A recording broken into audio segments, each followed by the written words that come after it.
자, 야곱이 29절에 드디어 야곱이 결혼을 하는 게 나와요. 하란 땅까지 간 거예요. 라반의 동네까지 갔어요. 뭐 오락을 하다 보면 그거 있죠. 왜? 세이브 포인트가 있잖아요. 옛날에 파이널 판타지라는 오락을 제가 조금 해봤는데 오락을 막 하다가 중간에 저장하고 싶으면 내가 세이브 포인트를 가야 돼. 그래서 여기서 딱 뭘 누르면 내가 지금까지 게임하기 저장이 되거든요. 성격이 똑같아요. 항상 우물가는 다 세이브 포인트야. 뭐 하다가 중간에 얼른 이동을 해야 되는 우물가로 가서 물 마시고 누구 만나고 저장. 아까 아브라함이 엘리에셀을 보낼 때도 우물가로 갔어요. 그쪽에서 저장을 했고 리브가 여기서 만나죠.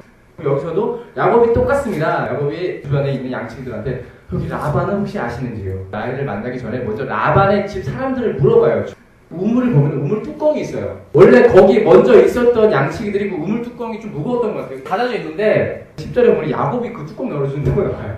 중간에 내용이 없는데 한간을 읽어보면은 야곱이 멀리서 라헬을 보고 괜찮은데 그 양치기들을 이제 가세요 이렇게 한 것 같아. 그래서 라헬을 보고 어이쿠 문 열어주고 야곱이 눈물을 흘리고 내용을 보면은 야곱이 여자 마음을 좀 알았던 것 같아. 아까 뭐라고 그랬지? 야곱은 조용한 사람이라고 그랬어요. 조용한 사람은 음흉합니다. 음흉하기 때문에 여기서 이제 라헬에게 그렇게 마음을 막 줘요. 합리에 간 것 같아. 라헬이 진짜 예뻤던 것 같습니다. 그리고 그런 것도 생각을 해볼 수 있을 것 같아요. 라헬이 리브가랑 친척 관계이기 때문에 리브가랑 좀 닮지 않았을까? 라는 생각을 좀 해볼 수 있을 것 같아요. 쭉 가서 그래서 라반까지 만납니다. 라반이 기억을 해요. 오! 너 옛날에 어떤 엘리에셀 네가 그 리브가의 남편이구나. 라반의 기억 속에는 엘리에셀이 되게 잘 살았던 걸 기억해요. 오자마자 막 금팔찌 주고 호걸이 주고 막 낙태 얼굴이 그냥 막 선물해버리고 너한테 좀 잘해주면 콩콩을 좀 떨어지겠지라는 마음이 있었는데 한 달 동안 야곱이랑 되게 잘 지내. 근데 엘리에셀을 막 비단 옷을 이렇게 잘하고 왔는데 야곱은 이상하게 옷은 좋은 옷인데 막 떨어졌어. 여기저기 요즘 유행 따라 빈티지를 입었나 막 이런 생각을 하면서 한 달 지내보니까 아 얘 진짜 거짓된 거 맞나 보네. 야 너 일 좀 해볼래? 이렇게 얘기를 해도 되는 거예요.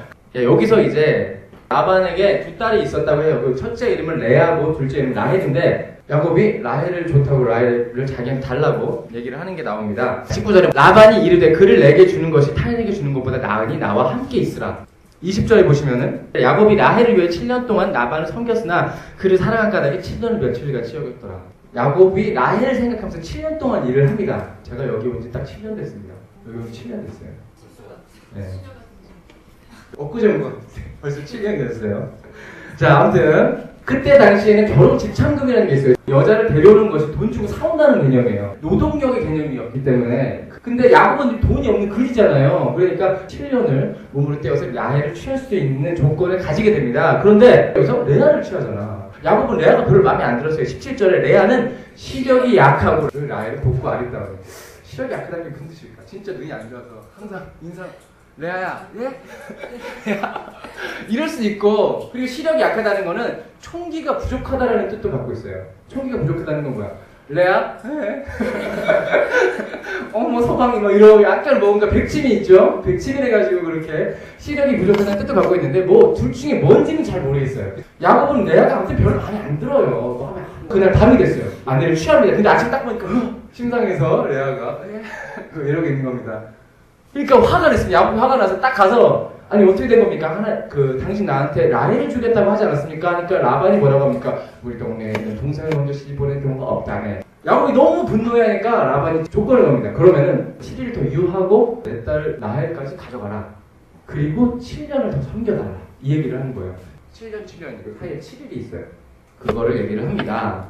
야곱은 이제 두 처가 생긴 거죠. 레아도 얻었고 라헬도 얻었어요. 이 둘 간의 싸움이 장난이 아닌데 32절에 레아가 임신하여 아들을 낳고 그의 이름을 루벤이라 하였으니 이르되 여호와께서 나의 괴로움을 돌보셨으니 이제는 내 남편이 나를 사랑하리로다 하였더라.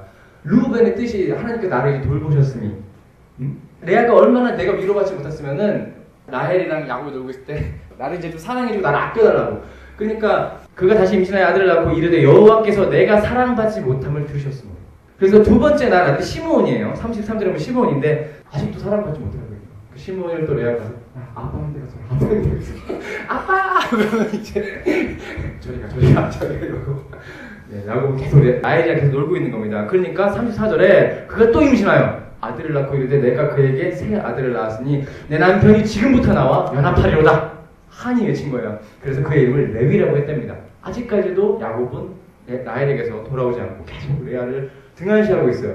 그러니까 이제 체념을 해버리는 거예요. 35절에 그가 또 임신하여 아들을 낳고 이르되 내가 이제는 여호와를 찬송하겠다 하고 이로 말미암아 그의 이름은 유다라고 했다고 합니다. 이 이름의 순서를 보시면 레아가 어떤 심적인 그 변화의 모습을 볼 수 있죠. 나중에 결국은 여호와를 찬양해버려요. 그냥 하나님의 섭리라고 생각한 거죠. 어쩔 수 없고 나는 오로지 주님만 찬양합니다. 그래서 아마 유다 지파가 하나님께 첫 번째 지파로 쓰임받지 않았을까. 이렇게 결국 유다라는 이름 자체가 하나님께 올려지는 그 순간에 고백적인 이름을 갖게 된 그 숨은 뜻이 그런 의미가 아닐까라는 생각을 해보고 있는 거죠. 자, 30절에 보시면은 라헬이 자기가 야곱에게서 아들을 낳지 못함을 보고 그의 언니를 시기하여 야곱에게 이르되 내가 자식을 낳게 하라. 그렇지 아니하면 내가 죽겠노라 하고 성질을 확 부립니다. 그러니까 야곱이 라헬에게 성을 내어 이르되 그들을 임신하지 못하게 하시는 것이 하나님이시니 내가 하나님을 대신하겠느냐 뭐 이런 말을 하는 거죠. 사실 글쎄 야곱에게 문제가 있는 것 같지는 않은데 말이죠. 예, 그런 거를 얘기를 하는데 여기서 표현하고자 하는 건 라헬이 그만큼 사적인 욕심이 많다라는 거고 라헬 나름의 그 고통이 있을 것이고 그런 것이 얼마나 얘가 너무 잘 알았잖아 지금. 확률적으로 봐도 라헬이 이렇게 말을 한다는 건 좀 그런 게 있습니다. 라헬이 자기 종에게 들어가라는 얘기를 합니다. 내 종 빌라가 있는데 그럼 야곱 당신 내 종 빌라에게 들어가십시오.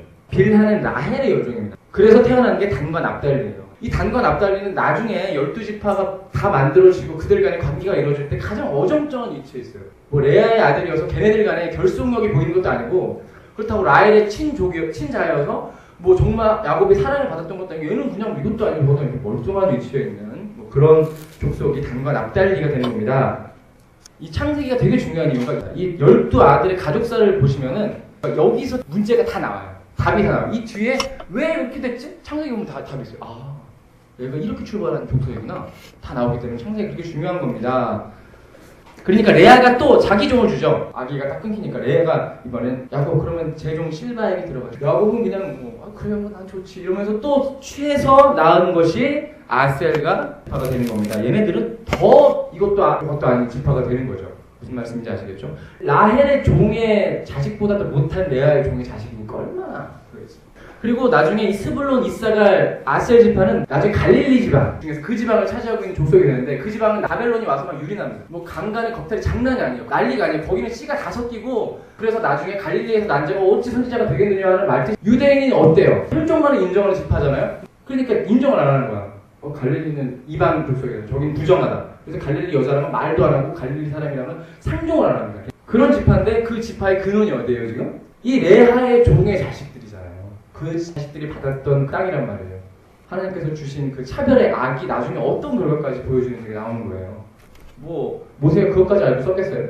그건 아닌 거란 말이죠. 21절에 그 후에 그가 딸을 낳고 그의 이름을 디나라 하였더라. 레아가 낳은 딸이 디나까지 나온다는 거. 나중에 디나가 안 좋은 내용을 당합니다. 그리고 라헬이 하나님께 그렇게 기도를 드리고 결국에 하나님께서 요셉을 주세요. 그의 이름을 요셉이라 하니 여호와는 다시 다른 아들을 내게 더하시기를 원하노라 하였더라. 여기서 라헬의 욕심이 다시 한번 이름에서 나오는 거예요. 또 달래. 이거 하나 줬는데 또 달라고 합니다. 요셉은 하나님께서 영적인 계보를 잇는 그런 지파로 허락을 하신 지파인데 나중에 이제 므낫세와 에브라임으로 나뉘게 되는 겁니다. 요셉은 두 지파로 갈라지게 돼요. 그리고 라헬이 요셉을 낳을 때 야곱이 라반에게 이르되 나를 보내어 내 고향 나의 땅으로 가게 하시되 내가 외삼촌에게 일하고 얻은 처자를 내게 주시고 이거 쭉 아시죠 내용을 넘어가겠습니다. 품삯을 정할 때 양 그 속이는 거 아시고 이거 과학적으로 말도 안 된다는 얘기라고 하나님이 섭리로 됐다는 거 아실 것이고 그리고 31장에 보시면은 이제 야곱이 라반을 떠나서 귀향하는 내용이 나옵니다. 아까 28장에 베델 언약한 이후로 여호와 하나님이라는 말이 처음으로 등장을 해요. 31장 3절에 보시면 여호와께서 야곱에게 이르시되 내 조상의 땅 내 족속에게 돌아가라 내가 너와 함께 있으리라 하신지라 하고 말씀을 하시는 거예요. 그거를 야곱이 라반에게 얘기했고 라반이 보내주지 않으려고 막 하고 있는데 그 분위기에서 야곱이 자기 처들한테 당신들 두 명 아버지가 내 품삯을 계속 빼앗고 나 이제는 난 더 이상 라반 밑에 있을 수 없다. 이제는 내 처들과 내 자식들을 데리고 나가자는 거에 둘 다 오케이 하는 거예요. 라반이 그 사이에 자기 아들들이 데리고 양털을 깎으러 멀리 갑니다. 이스라엘은 풀밭이 항상 쫙 깔려져 있는 나라가 아니라고 그랬죠. 풀이 듬성듬성 있는 거야. 그러니까 라반이 그 많은 양들을 갖고 있으면 그 양들이 더 어떻게 있다고요? 듬성듬성 있는 거예요. 막 여기저기 한 곳에 모여있는 게 아니고 그러니까 양털을 깎을 때 어떻게 하겠어요? 여러분 여기가 하루 이틀 3일 깎고 또 저기 한참 가서 또 하루 이틀 3일 깎고 그렇게 가는 양털 깎는 여행을 한 보름 정도 갔다 온 것 같아요. 양털 깎는 그 여행이 최소 3일이 걸리고 길게는 보름 한 달 정도 걸리는 여행이라고 해요, 보통. 근데 라반이 야곱을 데려가진 않습니다. 양털을 깎는다는 거는 그만큼 돈이 되거든요. 바로바로 자기 것을 취할 수도 있고 바로바로 거기서 매물을 장사를 할 수도 있기 때문에 그냥 갔다 오기만 해도 뭐 이만큼씩 짐보따를 갖고 올 수 있는 건데, 여기서 라반이 야곱을 챙겨가질 않아요. 자기 자식들만 데리고 떠납니다. 여기서 야곱이 또 한 번 딱, 이 양반 진짜 안 되겠네, 돈 되는 건 다 날 안 껴줘. 라반이 떠나자마자 야 가자 해서 자기 가족들을 쫙 챙기기 시작을 합니다. 19절에 보시면은 그때 라반이 양털을 깎으러 갔으므로 라헬은 그의 아버지 드라빔을 돌치라고, 이 드라빔이라는 게 가신이에요. 우상인데 어떤 거를 상징하고 있냐면은 드라빔이 있으면은 장자권을 인정받을 수 있어요. 그리고 나라별로 지금 옥세예요. 나중에 이 잘못되면 이 드라빔 딱 보여주면서 내가 이 집안에 가손을 이길 그런 사람이다. 그러니까 내 남편 야곱 건드리지 말라는 그런 얘기를 하기 위해서 그걸 챙겼다라고. 아무튼 그리 넘어가서요. 하나님이 24절에 밤새 하나님이 아람 사람 라반에게 형봉하여 이르되, 라반한테 말씀하세요. 야곱을 건들지 마 라고 말씀을 하십니다. 꿈에 나타나서 라반이 양털 갖고 돌아가서 야곱이 도망간 걸 알고 열받아서 가려고 하다가 그 꿈에서 하나님 만나고 안되나? 그래도 가요. 라반은 가는데 길라에서 만나요. 라반이 거기까지 찾아와서 드라빔부터 내놓으라고 하거든요. 드라빔 왜 그것까지 가져가서 나한테 난감하게 만드느냐? 그러니까 야곱이 확 화를 내는 거예요. 아니 이제는 억울하다면서 그런 누명까지 씌우냐고. 모르니까 야곱은 모르는 상황이에요. 라헬은 뜨끔한 거죠. 야곱은 화를 내요. 당신이 지금 내게서 20년 동안 당신의 두 딸을 위해서 일을 했는데 지금 이럴 수가 있냐. 품삯도 속이고 이렇게 하면서 나중에는 드라빔까지 내보라고 하느냐. 찾아보라. 있으면은 그 사람의 목숨은 당신께 달렸나이다고 말을 하는데 이제 찾으러 다니는데 라헬에 가서 묻죠. 혹시 드라빔 못 봤냐 물어보니까 아버님 제가 지금 여자들 아픈 거 있죠. 한 달에 한 번씩. 그거기 때문에 부정하기 때문에 일어날 수가 없습니다. 그러니까 부정하기 싫기 때문에 라반이 도망가죠. 그렇게 해서 드라빔이 뺏긴다는 것을 말씀드렸고, 여기서 또 야곱이 라반과 돌을 세워서 언약을 합니다. 그래, 드라빔도 못 찾았고 넌 떠나라. 넌 이제 내가 널 보내주마. 약속을 하는데 야곱이 믿지를 못해요. 라반 삼촌이 정말 나를 보내주는 걸까? 여기서 언약을 합시다. 하나님 앞에서 돌을 세워놓고 이제 삼촌이 나를 따라오지 않는 겁니다라고 언약을 하는 제각이 나오는 거예요. 44절에 언약을 맺고 증거를 삼을 것이라, 45절에 돌을 가져다가 기둥으로 세우고, 여기 나오는 겁니다. 하나님께서 주인이 되어주시는 걸로 생각을 하고 이렇게 한 것입니다. 그리고 53절에 보시면 약간 재밌는 게 있어요. 라반이 기도하는 내용 중에 하나인데요. 그 언약의 기도를 하는 내용 중에 하나인데, 아브라함의 하나님, 라훌의 하나님. 라훌이 누구였죠? 라반의 할아버지잖아요. 야곱의 입장에서는 아브라함의 하나님이지만 라반의 입장에서는 라훌의 하나님도 된다라는 거. 족보를 생각하시면 더 재밌을 것 같습니다. 32장을 보시겠습니다. 이제 야곱이 그 수많은 자기의 가족들을 데리고 에서에게 다시 가는 겁니다. 자기 가족들이 있는 곳에 다시 갑니다. 근데 6절에 보시면 사자들이 야곱에게 돌아와 이르되 우리 주인의 형 에서가 이른즉 400명을 거느리고 주인을 만나러 오더이다. 에서가 야곱이 돌아온다는 걸 알고 400명을 데리고 온다는 거예요. 그러니까 7절에 보시면 야곱이 심히 두렵고 답답하여 자기와 함께 동행한 양과 소와 낙태를 두 떼로 나눴다고 했어요. 두 떼로 나누고 8절에 보시면 에서가 와서 한 떼를 치면 남은 한 떼는 피하리라. 야곱이 이제 뇌물들을 잔뜩 샀습니다. 뭐 양도 200마리, 뭐 염소, 뭐 암양 잔뜩 해갖고 그걸 먼저 에서에 주는 거예요. 제발 나 좀 살려주세요. 준비를 해서 먼저 야복강을 넘겨서 그 가족 두 떼를 먼저 딱 보내고 자기는 남아있어요. 야복강 나로 남아있어요. 그러니까 이제 어떻게든 자기는 살겠다 이거잖아요. 그 멘트에 있으니까. 주님 기도하는데 그 상황에서 천사가 나타나서 야곱이랑 씨름을 하는 내용이 나오죠. 야곱의 성격의 특성을 말씀드린 적이 있어요. 형의 뒤꿈치를 잡고 나오고 장자권을 뺏을 만큼 복에 대한 욕심이 있었고 불같았어요. 그 야곱이 그 천사인지 모르고 씨름을 하다가 허벅지 관절을 차가지고 어이쿠 해갖고 쩔뚝거리게 되는 일도 겪으면서 26절에 그가 이르되 날이 세려하니 나로 가게 하라. 야곱이 이르되 당신에게 축복하지 아니하면 가게 하지 아니하겠나이다. 이 사람이 보통 사람이 아닌 걸 눈치챈 거야. 그 사람이 27절 그 사람이 이르되 내 이름이 무엇이냐? 야곱이라고 그러죠. 그러니까 그 천사가 말을 합니다. 그가 이르되 하나님의 이름으로 선포하는 거예요. 내 이름을 다시는 야곱이라 부를 것이 아니요 이스라엘이라 부른다고 했어요. 근데 나라 이름이 결정이 된 거예요. 야곱의 때에 이르러 비로소 이는 내가 하나님과 및 사람들과 겨루어 이겼습니다. 천국은 뭐 하는 자의 것이라고 그랬죠? 침노하는 자의 것이라고 했어요. 이겼대요. 사람이 하나님을 이겼다고 합니다. 하나님께서 그 야곱 보고 감동한 거야. 야곱이 착해서 감동받은 게 아니고 하나님을 갈망하는 마음에 감동하신 거예요. 그래서 거기에 딱 복이다 이렇게 하면서 주시는 겁니다. 자, 쭉 넘어가서 33장 2절입니다. 형제들이 제외하는 장면이 나오는데 뜻대로 나는 대열의 순서가 나와요. 2절에 여종들과 그의 자식들을 앞에 두고 레아의 그의 자식들을 담에 두고 라헬과 요셉을 뒤에 두고라고 했어요. 그 종들 빌하와 실바를 앞에 두고 그 자식들도 앞에 먼저 전진하고 그 다음에 레아야. 그리고 자기 본인이 있고 그 다음에 라헬과 요셉은 뒤에 뒀다고 합니다. 얼마만큼 그들을 사랑했는지 알 것이고 앞에 갔던 그 자식들 마음이 어떻겠어요? 빌하와 실바 우리 거의 죽으랬다. 자식들 마음이 어땠을까? 그죠? 벌써 이걸 심리학적으로 분석을 해봐도 얼마나 이 사람들이 안 좋게 성장해 나가는지 알 수 있는 거죠. 나중에 시몬과 레위가 디나가 강간당한 걸 보고 다 죽여버리는데 그런 거에 이면에도 아버지에 대한 어떤 반항심, 그리고 요셉이 왜 형들에게 그렇게 미움을 받았는지도 요셉이 얼마나 버르장머리가 없었을까요? 뒤에서 색동적을 입고 옥동자도 아니고 어이구 이러고 있고 그런 면을 볼 수 있는 겁니다. 얼마나 심적으로 안타까웠을지 상상해 보시면 더 깊은 묵상할 수 있을 거라 생각을 합니다.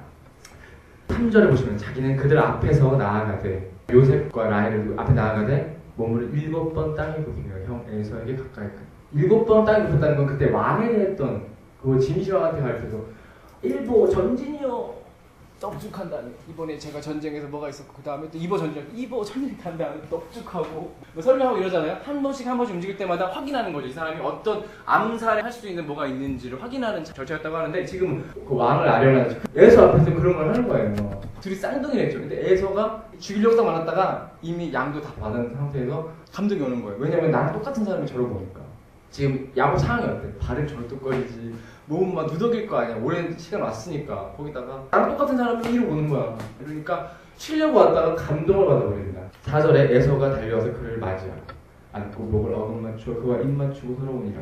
얼마나 마음이 안했을지. 자, 그리고 10절에 야곱이 아주 극진하게 에서에게 아부를 합니다. 에서가 나 양도 많고 재물 많아요. 다 다시 가져가 이렇게 말하니까 야곱이 안 됩니다. 형님 가져가십시오. 저희 형님 들으려고 준비해온 건데 이러시면 안 됩니다. 한 다음에 형님의 얼굴을 배우죠. 내가 하나님의 얼굴을 배우고 갔어오며 하나님의 얼굴. 사실 이 말은 맞죠. 하나님의 얼굴. 그 상황이 어떤 상황이에요? 하나님의 은혜를 받은 상황이에요. 그죠? 죽이려고 사명이를 끌고 왔어. 하나님께서 역사하신 거잖아. 야곱이 야복강에서 했던 기도의 응답이 지금 이루어지고 있는 겁니다. 그렇기 때문에 야곱은 여기서 하나님의 얼굴을 뵌 것 같다는 표현을 이중적으로 쓴 거예요. 쭉 가서 이스라엘의 기스만에 에서가 있던 지방은 여기 밑에 있어요. 헤일, 지금이라도 머릿속에 에돔 땅이 그려주시는 분이라면 기억하시겠지만 여기였고 여기가 야복강이에요. 그리고 하나님께서 말씀하신 땅은 여기예요. 그러니까 에서는 여기서 이렇게 따닥따닥 와서 야곱을 만났어. 야, 너한테 감동받았고 내가 너희를 치지 않겠다. 그리고 에서가 돌아갈 때 야, 세일에서 내가 너를 맞이할 준비를 하고 있을 테니까 돌아오라. 그런데 야곱이 돌아가는 에서에게 아닙니다. 형님 전 여기 남겠습니다. 지금 너무 오랜 동안 여행을 했고 힘들기 때문에 여기서 일단 머물러 있다가 좀 이따 가겠습니다. 라고 일단 에서를 먼저 보내요. 에서는 다시 세일로 돌아왔습니다. 이 땅이 야복강 나루타라고 했어요. 강가예요. 강가. 숫곳이라는 곳인데 이스라엘의 평양한 지방에 강가라고 하면 되게 비옥한 땅이라는 얘기입니다. 근데 하나님께서 어디로 가라고 하셨어요? 나를 만났던 곳으로 가라고 했어요. 베델로 다시 돌아가라고 그랬어요. 베델은 여기인데 숫곳은 여기야. 근데 여기에 강가가 있다 보니까 여기 잠깐 머무르는데 너무 좋아. 여기 그냥 있을까?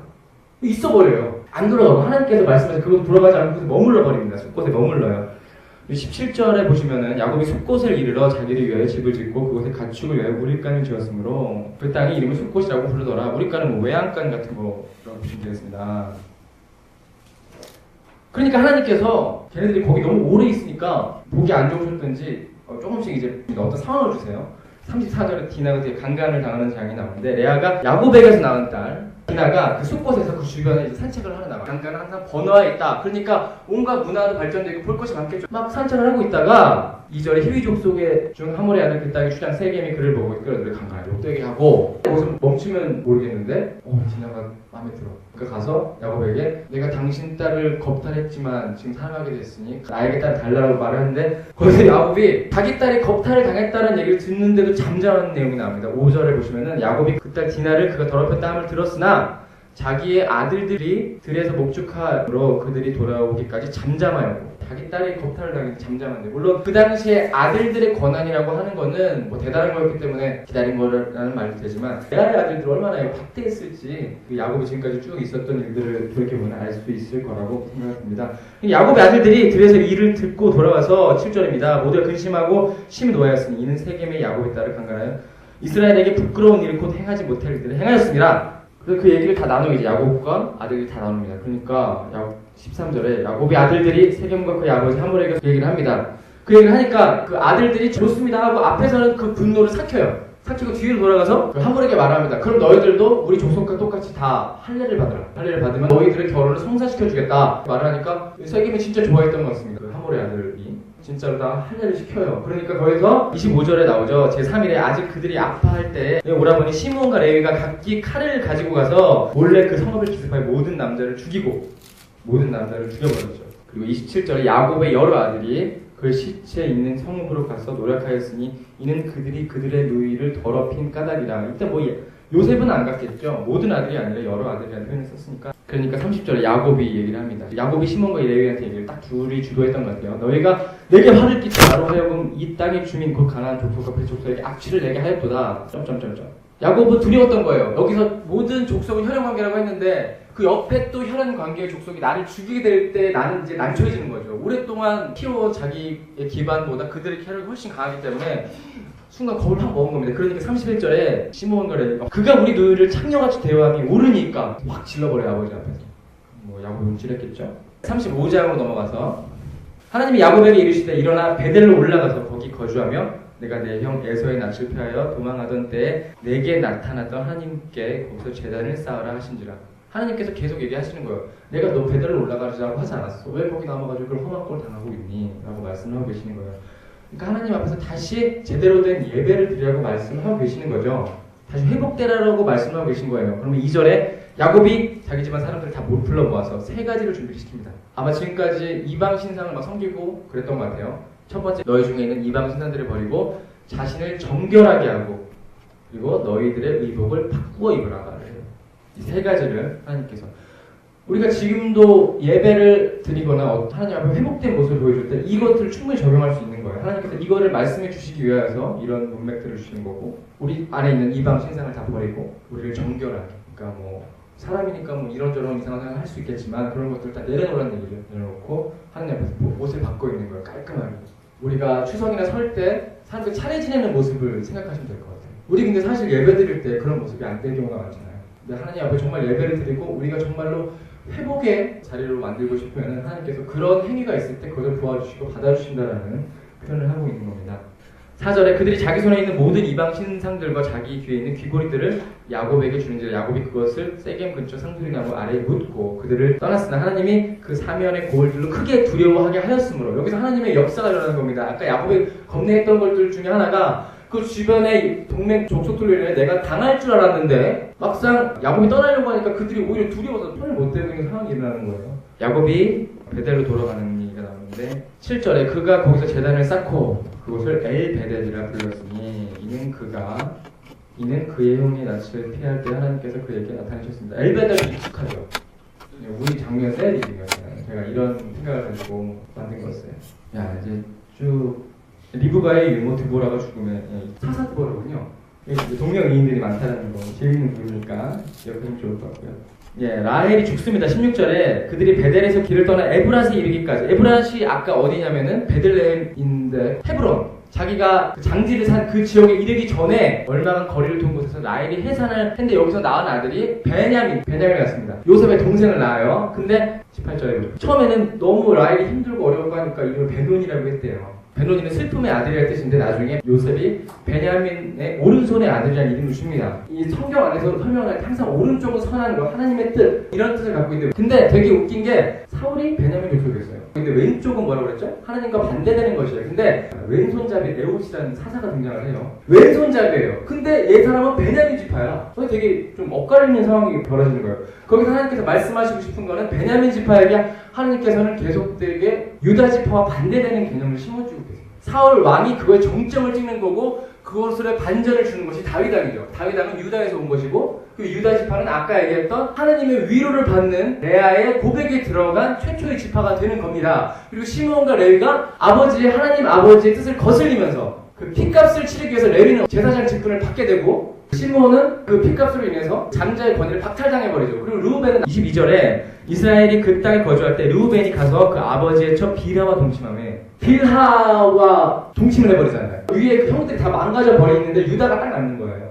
근데 그 유다가 나중에 다윗이 되는 거고 그러니까 맨 장자와 맨 막내가 엇갈려 버리는 상황이에요.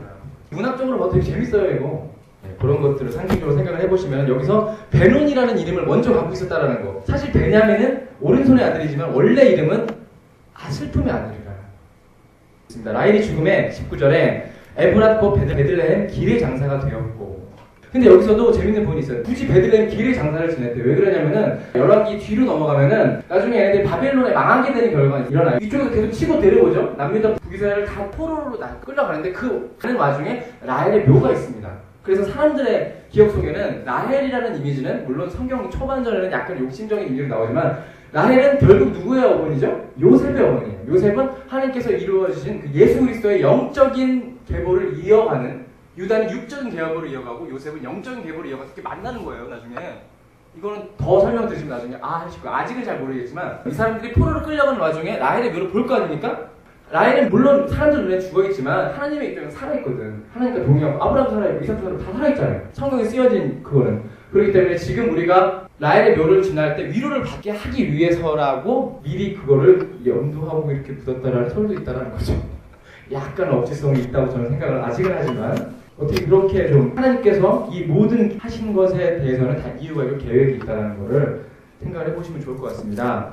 27절에 야곱이 기럇 야르바 마므레로 가서 그의 아버지 이삭에게 이르렀더니 결국 이삭을 다시 만나죠. 야곱이 어렵게 가서 리브가는 미리 죽었지만 아버지 이삭은 다시 만나게 되는 겁니다. 28절에 이삭이 나이가 많아 180세라 이삭이 나이가 많고 늙어 기운이 다하며 죽어 자기 열조에게 돌아갔더니 그의 아들 에서와 야곱이 그를 장사하였더라. 아멘 하고 내용이 나오는 겁니다. 그리고 36장부터는 에서의 족보가 나오는 거고요. 여기서부터 다음 시간까지 하겠습니다. 여기까지를 시험 범위로 해서 수련회 가서 시험을 볼게요. 집에 가서 체크해 놓은 것들 다시 복습하시고. 이제 아브라함, 이삭, 야곱이 구별되시죠? 옛날같이 막 아브라함이 이삭인지 이삭이 야곱을 죽이려고 했던 것이 이제는 구별되실 줄 믿습니다. 창세기가 가장 중요하다고 제가 말씀드렸어요. 창세기가 단단하게 갖춰져 있어야 여러분들이 뒤에서 어디를 펴서 보더라도 다 해석되는 거예요. 물론 그런 거 다 필요 없고 성경만 말씀하시는 분들도 많이 있지만 최소한 성경적인 지식만큼은 단단하게 가져야 된다고 저는 생각을 합니다. 성경 공부 열심히 하면서 하나님의 깊은 뜻이 무엇인지 아시고 이런 지식적인 것들이 갖춰져 있어야 여러분들이 정말 참된 주의 군사로 일어날 길을 믿고 묵상하는 여러분이 됐으면 좋겠습니다. 시험 보면 어디까지라고요? 회장님?